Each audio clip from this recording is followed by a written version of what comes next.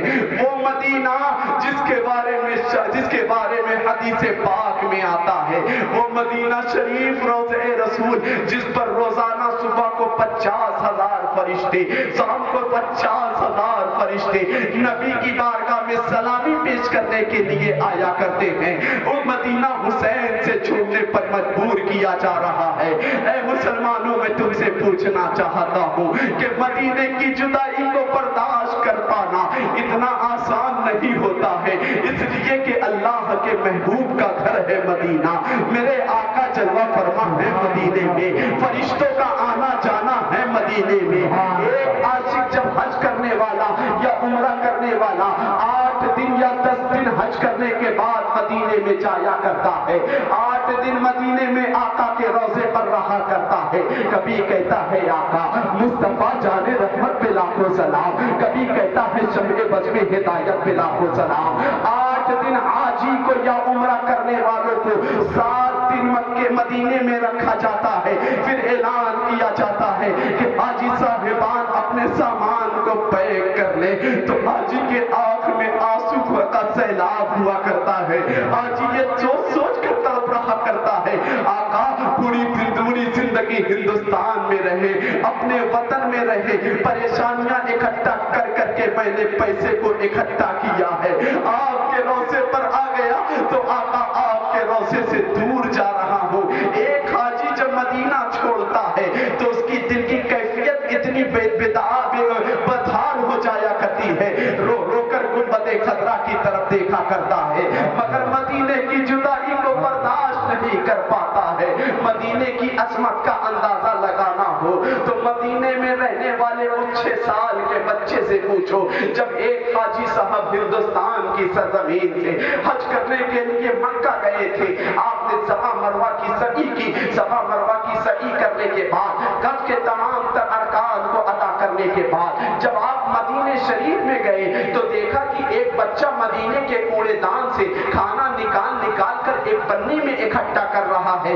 حاجی صاحب سے رہا نہ گیا، اتنی فیسلٹی کا دور ہے، اتنی سہولیات کا دور ہے، پھر بھی یہ بچہ اتنی غربت کی چکی میں پس رہا ہے کہ مدینے کی کوڑے دان سے کھانا نکال کر اکٹھا کر رہا ہے. حاجی صاحب نے اس کو بلایا، بیٹا ادھر آ. وہ بچہ آیا، کہنے لگا بتاؤ حاجی صاحب کیا بات ہے. حاجی صاحب کہنے لگے بیٹا تو مدینے کے کوڑے دان سے کھانا نکال کر کیوں کھا رہا ہے.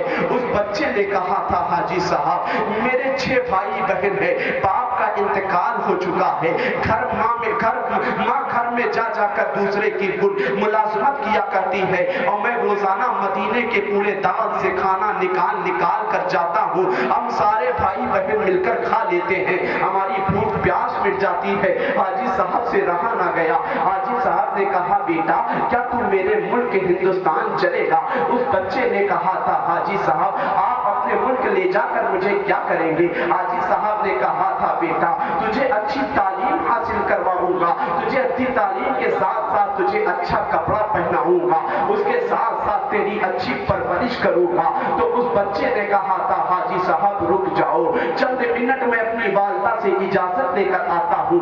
وہ بچہ اپنی والدہ کے پاس جاتا ہے. امی جان ہم مدینے کے کوڑے دان سے کھانا نکال کر اکٹھا کر رہے تھے، ہندوستان کے رہنے والے ایک حاجی کو مجھ پر ترس آ گیا ہے، انہوں نے مجھے اچھی تعلیم، اچھا کھانا، اچھا کپڑا، اچھا پہننا، اچھا رہنا، پھر رہنے کا انتظام کرنے کا ارادہ کیا ہے اور وہ مجھ سے کہہ رہے ہیں بیٹا تجھے ہندوستان میں لے جا کر اچھی تعلیم دلوانے کے بعد جو تم بڑا ہو جائے گا تو تجھے تیرے وطن تیری ماں کے پاس چھوڑ دوں گا.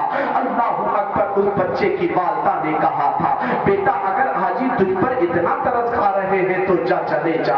وہ بچہ آیا کہنے لگا حاجی صاحب یہ بتاؤ آپ ملک ہندوستان مجھے لے جاؤ گے کیا آپ کے ملک ہندوستان میں مسجدیں ہیں. تو حاجی صاحب نے کہا تھا بیٹا بہت بڑی بڑی مسجدیں ہیں. کہا آپ کے ملک میں مدرسہ ہے. تو حاجی صاحب نے کہا تھا بیٹا میرے ملک میں بہت بڑا